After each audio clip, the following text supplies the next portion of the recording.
read aloud to you. Okay. In dream and trance and muse before our eyes, across a subtle vision's inner field, wide rapturous landscapes fleeting from the sight, the figures of the perfect kingdom pass, and behind them leave a shining memory's trail. Very interesting. So what are you saying that we can see these things in dream or and trance and muse also. Muse here I take it as reverie. Mhm. And across this subtle vision's inner field, these landscapes, wide, rapturous, fleeting from the sight, because that's where the figures of the perfect kingdom pass. And behind them, they leave this shining memories trail. How beautiful. So I have a lot to go through. Sri Aurobindo talks about the subtle vision. We've never done this before. Mhm. This power of vision is sometimes inborn Mm. and habitual, even without any effort of development. Sometimes it wakes up of itself and becomes abundant or needs only a little practice to develop. It is not necessarily a sign of spiritual attainment. Mm. But usually, when by practice of yoga, one begins to go inside or live within, the power of subtle vision awakes to a greater or less extent. Mm. So, now the second one is also from the letters on yoga. It is not necessary to have the mind quiet in order to see the lights. That depends only on the opening of the subtle vision in the center, which is in the forehead between the eyebrows. Many people get that as soon as they start sadhana. It can even be developed by effort and concentration without sadhana, Mm. by some who have it to a small extent as an inborn faculty. Then in the Katha Upanishad, this secret self in all beings is not apparent, but it is seen by the means of the supreme reason, the subtle, by those who have the subtle vision. So he's telling us a lot of things here, and there are more letters on yoga where he talks about it. But I think we have a good sense of it now. So we Yeah. can move on. Imagine scenes or great eternal worlds, dream caught or sensed, they touch our hearts with their depths.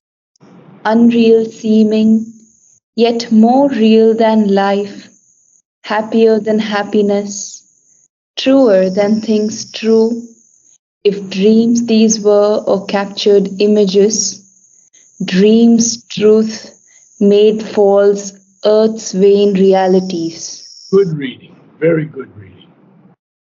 So we see that even if these are imagined scenes, or even if they're great eternal worlds, caught in dreams or sensed in dreams, they touch our hearts with their Mhm. depth. And they don't seem real at times because they're imagined or they're imagined or they're dream caught or they're sensed. And yet they're more real than life. They're happier than happiness, truer than things true.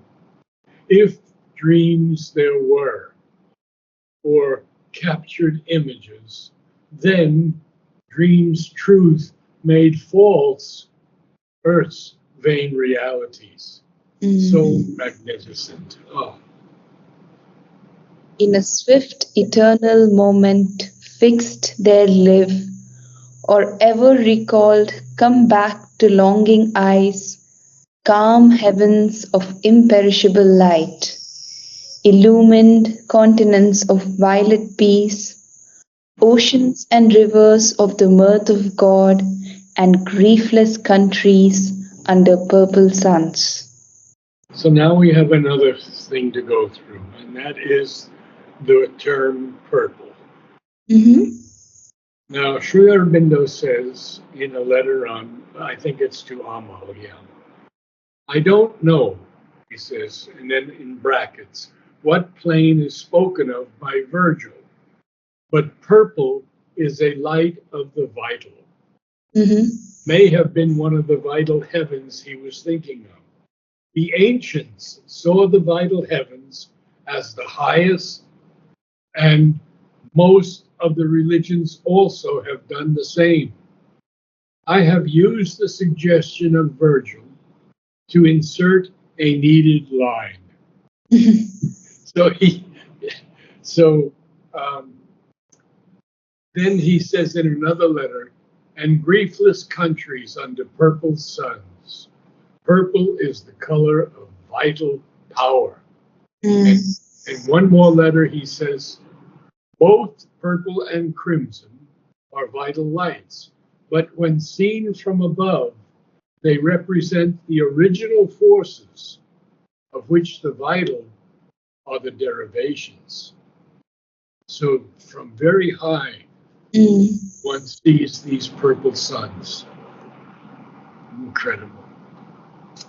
Okay, carry on. This, once a star of bright remote idea or imagination's comet trail of dream, took now a close shape of reality. Yeah, at one time, maybe it might have been a remote idea, or Mhm. it could be something of imagination's dreams, like a comet trail. But now it took a close shape of reality. And we have to remember that Ashwapati is experiencing all of these things, which, of course, he's Sri Aurobindo, so it's autobiographical. Yeah. Okay. The gulf between dream truth, earth fact was crossed. The wonder worlds of life were dreams no more. His vision made all they unveiled its own. Their scenes, their happenings met his eyes and heart and smote them with pure loveliness and bliss. What an experience for Ashwapati, huh? Because he has now crossed this gulf between dream truth and earth fact. So he's not any longer in this material world. He sees these wonder worlds of life where they're not any longer dreams. And his vision has made everything his own. They unveiled, all they unveiled its own. Their scenes, their happenings, all of these things met his eyes and heart and smote them, smote his eyes and heart with Mhm. pure loveliness and bliss. Oh, magnificent. A breathless summit region drew his gaze, whose boundaries jutted into a sky of self and dipped towards a strange ethereal base. Okay. I would say ethereal. Ethereal, Eth- ethereal. ethereal, Yeah, that's better. You see, that TH has to get in there. ethereal. Ethereal, yes.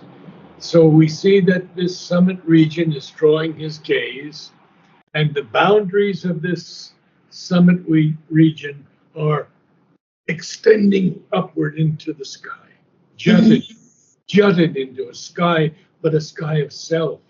And the self is the existing, our self existent being. The being, not a being, but being. and therefore and dipped towards a strange ethereal base. Ethereal here is just heavenly, Yeah. spiritual. So now the quintessence. Oh, sorry. Yeah. The quintessence glowed of life's supreme delight.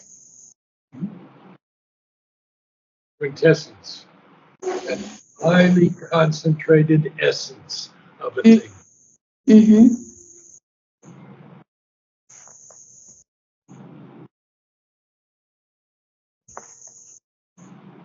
Yeah. On a spiritual and mysterious peak, only a miracle's high transfiguring line divided life from the formless infinite and sheltered time against eternity. So this is an experience that hopefully we will have one day.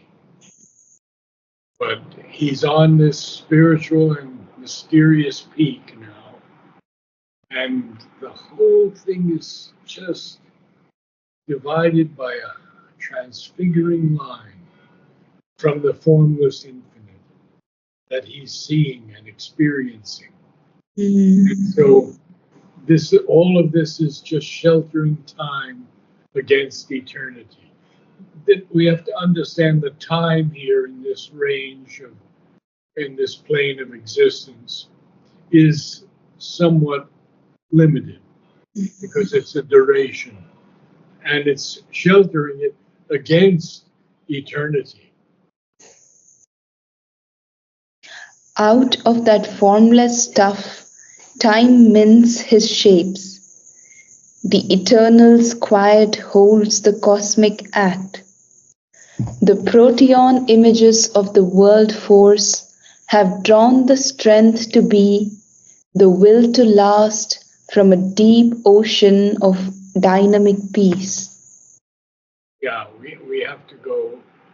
It's protean. Protean, okay. Protean image. Protean image means taking on various shapes or forms or even meanings. That's the sense of it here, protean images. Yeah. The protean images of the world force. Now, Sri Aurobindo actually tells us about this world force in the Life Divine. He says mind energy, life energy, material energy are different dynamisms of one world force.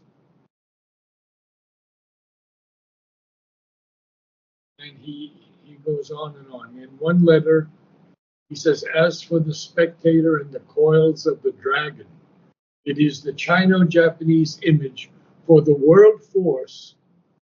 And notice that he capitalizes world and force when he hyphenates it. Huh? It is the Chino-Japanese image for the world force extending itself in the course of the universe. And this expresses the attitude of the witness seeing it all and observing in its unfolding the unrolling of the play of the divine Leela. How beautiful.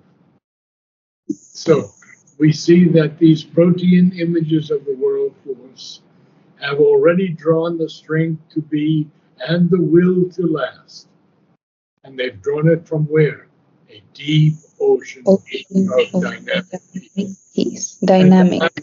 I'm learning more and more, Sneha, how important this piece is, how essential it is in this yoga.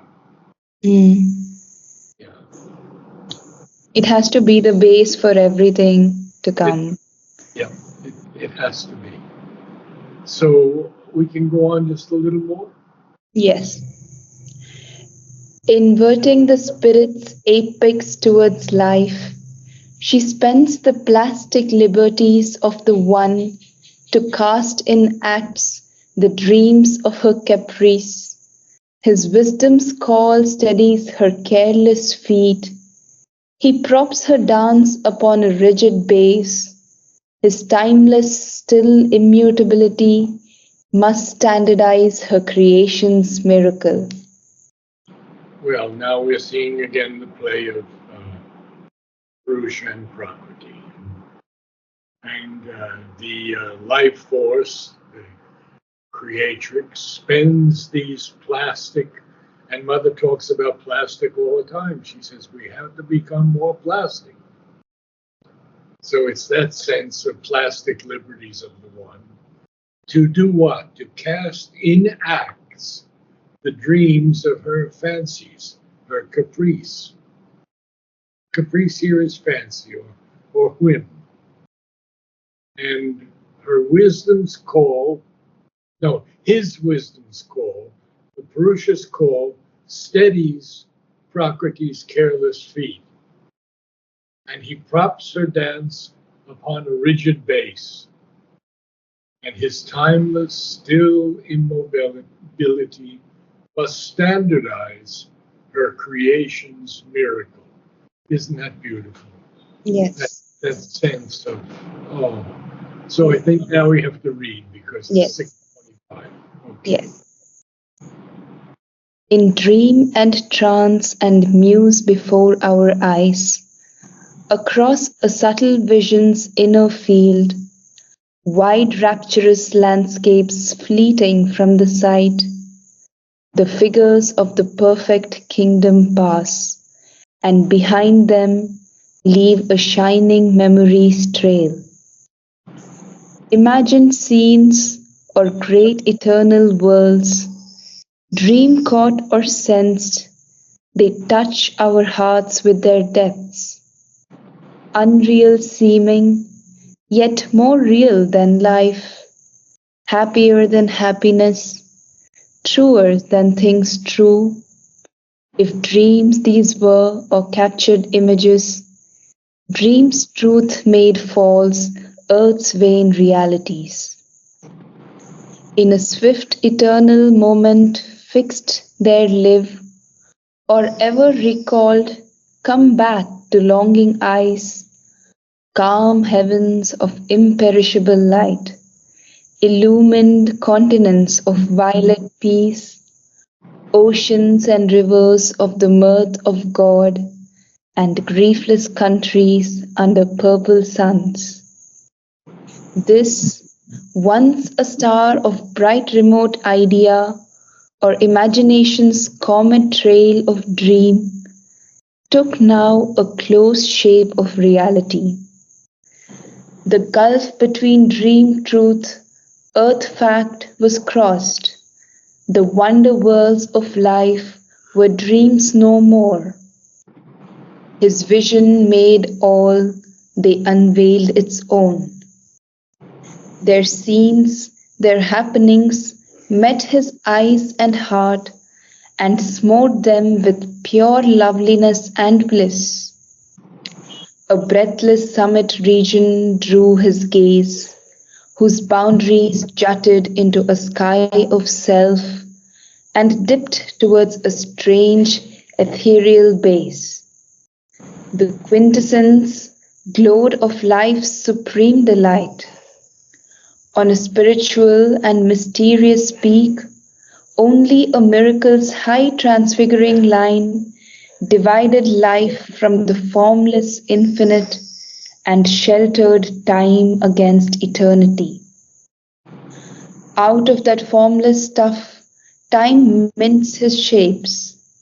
The eternal's quiet holds the cosmic act. The protean images of the world force have drawn the strength to be, the will to last, from a deep ocean of dynamic peace. Inverting the spirit's apex towards life, she spends the plastic liberties of the one to cast in acts the dreams of her caprice. His wisdom's call steadies her careless feet. He props her dance upon a rigid base. His timeless, still immutability must standardize her creation's miracle. Wonderful. Wonderful. Have to go. Thank you so much. Thank you. Namaste. Bye.